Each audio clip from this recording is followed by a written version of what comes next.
연애하실 때 네. 밀당 많이 해보셨죠? 저는 밀당 안 해요. 왜 안 하세요? 저는 그냥 좋으면 직진이고 내 마음을 충분히 받아줄 수 있는 사람이다 하면은 만나고 아니면 안 만나요. 굳이 뭐 밀당을 해요. 그래도 연애 관계가 더욱더 돈독해지려면 네. 예, 연애뿐만 아니라 또 결혼 관계도 마찬가지거든요. 밀당을 해야 된다. 많은 분들이 그렇게 얘기를 하시던데. 피곤한데. 그렇군요. 밀당을 안 하시는군요. 그래서 네. 지금 돈을 그렇게 많이 벌진 못하셨을 것 같아요. 밀당을 잘해야 지금 돈을 잘 번다는 거예요? 그렇죠. 어떤 제가 밀당이요? 지금 요 얘기를 드리고 싶습니다. 밀당에 관련된 이야기가 저희 책에 많이 나와 있는데 우리가 밀당할 수 있는 대상이 3개가 있어요. 뭐가 있죠? 일단 은행, 그리고 두 번째가 지자체, 지자체, 세 번째가 정부. 정부? 예. 이들과 우리가 어떤 밀당을 하죠? 예, 얘네들이랑 어떻게 밀당을 할까요? 은행 같은 경우에는 우리가 이용할 때 뭐 은행에 예금도 하고 금리, 대출도 대출. 받잖아요. 네. 근데 보통 우리가 그런 얘기만 많이 하죠. 아니 왜 이렇게 대출 금리가 높은 거야? 왜 나한테만 유독? 이런 얘기를 많이 하잖아요. 그런데 은행과 대출 금리를 밀당할 수 있는 방법이 있어요. 금리나 요구권이라고 혹시 들어보셨나요? 네. 예. 근데 이거 금리나 요구권 있다라고는 하는데 막상 이거 잘 들어주나요? 요구만 했을 때. 근데 자기가 그 조건을 맞춰야 됩니다. 금리 인하를 할 수 있는 조건이 뭐냐? 자기의 신용도를 높여야 되는 거거든요. 신용도를 높일 때 여러 가지 방법이 있는데 가장 좋은 방법은 뭐냐? 승진하면 됩니다. 맞아요. 근데 저는 프리랜서라서 신용이 굉장히 안 좋아요. 그러니까요. 지금 사업자가 있어서 방법은 하나예요. 사업을 해서 돈을 많이 버는 거. 맞습니다. 그렇게 하면 이제 밀당을 할 수가 그쵸. 있고요. 그리고 또 승진하는 것도 매번 승진할 수는 없잖아요. 그렇기 때문에 금리나 요구권을 활용하기가 좀 쉽지가 않다 얘기하시는 분들도 계시는데 그거 말고도 있어요. 신용도를 높이면 되거든요. 자신의 신용도. 보통 다들 뭐 마이너스 통장도 쓰고 대출도 뭐 한두 개가 아니라 여러 개가 있고 뭐 이러실 때 우리가 이 대출금을 또 돈이 뭐 보너스가 들어와서 갚을 경우가 생기잖아요. 이거 갚으면 난 신용도가 그냥 올라가겠지. 이렇게만 생각하시는 분들도 계실 거예요. 근데 이게 어떻게 하면 더 많이 올라가는 거를 좀 우리가 생각을 해야 되는 거죠. 더 많이 올라가는 방법이 있어요? 어떻게 하냐면요. 보통 우리가 이렇게 생각을 해요. 대출이 많은, 그러니까 규모가 큰 것부터 갚으면 신용도가 올라가겠거니 생각하시는 분들이 많으실 거예요. 저도 그렇게 생각했는데. 근데 그게 아니에요. 보통 신용도를 챙길 때는 어떻게 하느냐? 대출 건수를 봅니다. 건수. 예. 건수 숫자부터 줄이는 게 신용도를 높이는 가장 좋은 방법이에요. 그러면 차라리 한 군데 모아서 대출을 받는 게 맞아요. 낫겠네요. 그게 훨씬 더 신용도에 도움이 돼요. 이게 근데 일반적인 상황이고요. 모든 사람한테 통용되는 얘기는 아니지만 일반적으로 그렇게 된다는 겁니다. 이런 식으로 신용도를 높이게 되면 금리나 요구권, 은행에 가서 나 이렇게 신용도 높였어요. 우리 신용조회 회사에서 신용도를 검색해 보시고 높아진 걸 가지고 내밀면 은행에서 이거를 안 들어주는 방법이 없습니다. 안 들어줄 수가 없어요. 이게 법적으로 인정된 권리이기 때문에.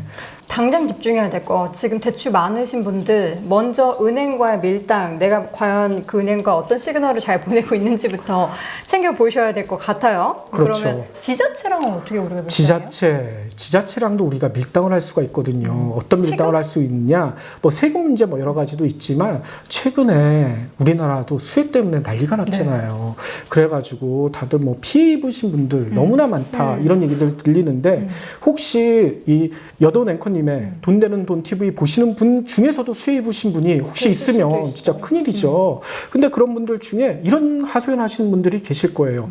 아유, 나는 보험 들어놓은 것도 하나도 없는데 그리고 뭐 이 재해나 뭐 이런 거에 대해서는 보상을 안 해주는데 이렇게 알고 있다라고 생각하시는 분들이 거의 대부분이실 거예요. 그런데 이런 자연재해, 수해 같은 경우에 그리고 혹시 내가 강도를 당한다거나 이런 상황에서도 우리가 보상받을 수 있는 방법이 있어요. 강도를 당했는데 보상을 받아요? 예. 시민 안전보험이라는 게 있습니다. 내가 가입 안 해도 그냥 자동으로. 그렇죠. 이게 개인이 가입하는 게 아니라요. 지방자치단체가 가입을 하는 거예요. 예를 들어 뭐 서울시, 뭐 여기 마포구면 마포구, 구청에서 보험사랑 계약을 해서 가입을 하는 거예요. 지자체가 지자체별로 가입을 하는 겁니다. 그런데 이렇게 가입하게 되면요. 그 구에 사시는 분들 모두가 혜택을 받을 수가 있어요. 그런데 중요한 건 뭐냐? 보험도요. 내가 무슨 상황이 발생했었을 때 보험금을 알아서 보험사에서 주는 건 아니잖아요. 청구해야죠. 그렇죠. 이 시민안전보험도요, 내가 가입하진 않았지만 지자체가 가입했기 때문에 내가 이런 수해를 당하거나 뭐 강도를 당하거나 이런 상황에서 청구를 해요. 내가 청구를 해야지 보상을 받을 수가 있어요. 이런 것도 다 알아야지 할 수 있겠네요. 그렇죠. 이거 모르고 그냥 넘어가시는 분들은 나는 아무 보상도 못 받는데 이렇게 한탄만 하실 거예요. 근데 지자체가 다 가입을 해놨거든요. 그럼 이런 지자체가 사실 되게 다양한 그런 관련된 보장을 해준다거나 어떠한 그런 보상을 해주는 시스템이 되게 많을 텐데 이런 걸 찾아볼 수 있는 방법이 있어요? 그렇죠. 그 지자체 홈페이지에 가면요. 시민안전보험 검색을 해보시면 각 지자체별로 이게 이 보험사랑 계약이 다 다르기 때문에 지자체별로 조금씩 차이는 나요. 근데 대부분이 이런 재해나 이런 거에 대해서는 보상을 해주게 돼 있습니다. 그렇기 때문에 내가 가입한 지자체 이 시민안전보험에 가입했는지 확인해 보시고 이런 혹시나 피해를 당했었을 때는 밀당을 해야죠. 가입했잖아. 나 보상받게 해줘. 이렇게 얘기를 해야 되죠. 그리고 여기서 더 중요한 게 있어요. 지자체가 가입한다고 했잖아요. 네. 모든 지자체가 다 가입한 건 아니에요. 내 우리나라에서 지역은 그렇죠. 다를 수도 있으니까. 그러면 내가 투표를 하잖아요. 뭐 시장도 뽑고 구청장도 뽑는데 내가 있는 지역에 지자체에서는 이런 시민안전보험이 없다. 어떻게 해야 되겠습니까? 다음 정권 땐 다른. 그렇죠. 바꿔야죠. 예, 이렇게 밀당을 하는 거예요. 지자체랑도. 지금 보니까 이 PD님 말씀해 주신 건 진짜 지금 당장 우리가 체크해 볼 수 있는 부분들을 다 알려주고 계세요. 은행, 지자체. 마지막으로 정부랑도 뭐 어떻게 해야 돼요? 정부랑 밀당을? 우리가 정부랑 밀당을 제일 잘해야 된다고 저는 생각을 하거든요. 네. 왜냐면요. 우리나라 올해 정부 예산이 어느 정도 되는지 혹시 알고 엄청 계신가요? 많이 늘렸어요. 예, 이번에 518조 정도 되거든요. 518조. 여기에 내 몫은 과연 얼마인가? 그렇죠. 이 예산 중에 가장 많은 분야가 어디서 쓰이고 있을까요? 복지? 맞습니다. 복지가 180조 넘게 쓰이고 있어요. 그런데 이 정부마다 또 시기마다 복지 예산을 그냥 복지 한 곳에 다 쓰는 건 아니거든요. 요번 같은 경우에는 우리 정부에서 이렇게 하고 있죠. 도서관이나 주민들 헬스시설 네. 이런 데 투자를 많이 하겠다. 복지 예산을 거기에 많이 쓰겠다 얘기를 하고 있거든요. 그러면 우리가 어떤 생각을 해야 되느냐. 우리는 세금을 내서 그 돈 가지고 정부가 예산을 만들어서 이렇게 쓰고 있는데 복지 예산은 180조 뭐 180조를 다 쓰는 건 아니지만 그중에 많은 숫자를 도서관이나 이런 데 투자를 한다.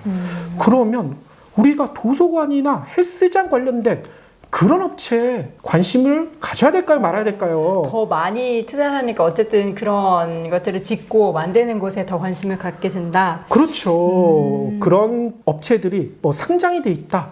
그러면 그 주식 사야 되지 않겠습니까? 이런 것도 시그널이다. 그렇죠. 이 정부와 밀당 이것뿐만 아니라 이 복지 예산뿐만 아니라 다른 예산들도 어떻게 쓰이고 있는지 왜냐면요 우리나라가 뭐 삼성이나 LG나 SK나 이런 재벌들이 많은 부분을 차지하고 있긴 하지만 그보다 더 큰 부분은 정부가 차지하고 있거든요. 정부 예산이 어디에 가느냐 이것만 보면 우리가 어디에 투자해야 될지 이런 거를 확실하게 알 수가 있어요.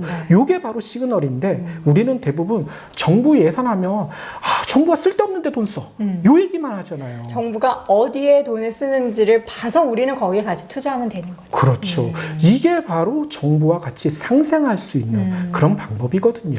사실 주식 투자에서 종목을 고르고 기업을 고르는 방법이 굉장히 다양하겠지만 정부의 정책 모멘텀 최근에 보면 사실 시장에도 정책 모멘텀을 받는 단기적으로 움직이는 종목들이 굉장히 많은데 이 정부 예산 같은 경우는 한 번에 팍 쓰는 게 아니라 그걸 나눠서 쓰기 때문에 그러니까요. 중기적인 투자할 때는 이 부분은 사실 간과해서는 안 되거든요. 맞아요.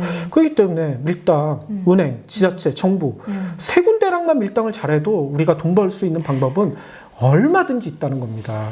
알겠습니다. 진짜. 예, 밀당 잘하세요. 네, 예. 밀당 귀찮지만 저도 좀 해보도록 할게요. 정말 다양하게 바로바로 써먹을 수 있는 것들은 좀 적용을 해보시는 것도 좋을 것 같아요. 돈의 흐름 지금 어디로 가고 있다고 보세요? 아까 박 PD도 잠깐 얘기했지만 지금 우리나라의 돈의 흐름이 어디로 가고 있느냐 뭐 전 세계가 거의 비슷하게 가고 있어요. 부동산은 아니죠. 주식으로 가고 있죠. 근데 이 주식으로 가고 있는 게 왜 중요하냐면요. 이 부동산 같은 경우에는 국가 경제 규모를 키우는 데는 도움은 많이 되거든요. 네. 워낙 국지가 크기 때문에. 그렇지만 이 부동산이란 게 생산 활동을 하느냐? 토지가 생산 활동을 뭐 농사 짓는 거 말고는 하지를 못하잖아요. 그런데 주식으로 흘러간다는 것은 그걸 가지고 기업들이 투자를 해서 제품도 만들고 서비스도 만들고 이게 가능하지 않겠습니까? 네. 생산 활동을 더 원활하게 주식으로 가는 게 훨씬 더 낫다 이런 생각을 하거든요.